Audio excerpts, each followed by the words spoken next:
George Orwell's 1984, Part 2, Chapter 6. It had happened at last. The expected message had come. All his life, it seemed to him, he had been waiting for this to happen.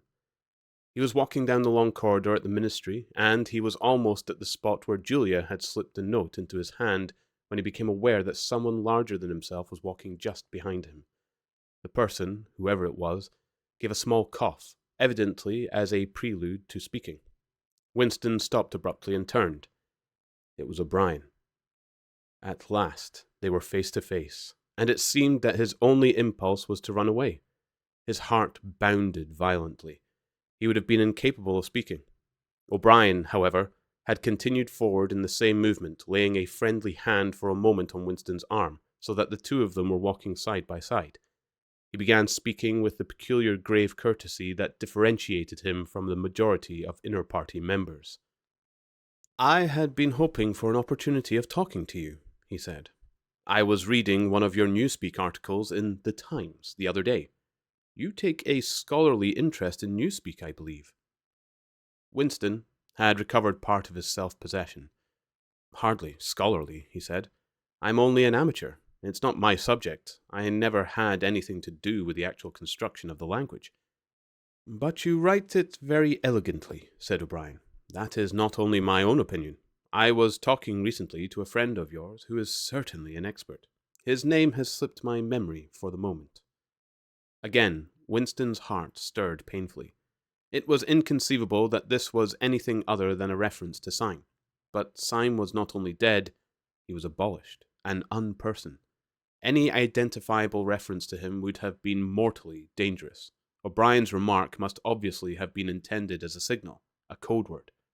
By sharing a small act of thought crime, he had turned the two of them into accomplices. They had continued to stroll slowly down the corridor, but now O'Brien halted. With the curious, disarming friendliness that he always managed to put into the gesture, he resettled his spectacles on his nose, then went on.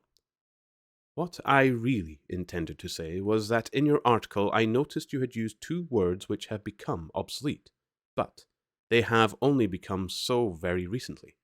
Have you seen the 10th edition of the Newspeak Dictionary?" "No," said Winston. "I didn't think it had been issued yet. We are all still using the 9th in the records department." "The 10th edition is not due to appear for some months, I believe, but a few advance copies have been circulated. I have one myself. It might interest you to look at it, perhaps." "Very much so," said Winston, immediately seeing where this tended. "Some of the new developments are most ingenious. The reduction in the number of verbs, that is the point that will appeal to you, I think. Let me see. Shall I send a messenger to you with the dictionary? But I am afraid I invariably forget anything of that kind. Perhaps you could pick it up at my flat at some time that suited you. Wait, let me give you my address." They were standing in front of a telescreen. Somewhat absent-mindedly, O'Brien felt two of his pockets and then produced a small, leather-covered notebook and a gold ink pencil. Immediately, beneath the telescreen, in such a position that anyone who was watching at the other end of the instrument could read what he was writing, he scribbled an address, tore out the page, and handed it to Winston. "I am usually at home in the evenings," he said. "If not, my servant will give you the dictionary." He was gone, leaving Winston holding the scrap of paper, which this time there was no need to conceal. Nevertheless, he carefully memorized what was written on it, and some hours later dropped it into the memory hole along with a mass of other papers. They had been talking to one another for a couple of minutes at the most. There was only one meaning that the episode could possibly have. It had been contrived as a way of letting Winston know O'Brien's address. This was necessary, because except by direct inquiry, it was never possible to discover where anyone lived.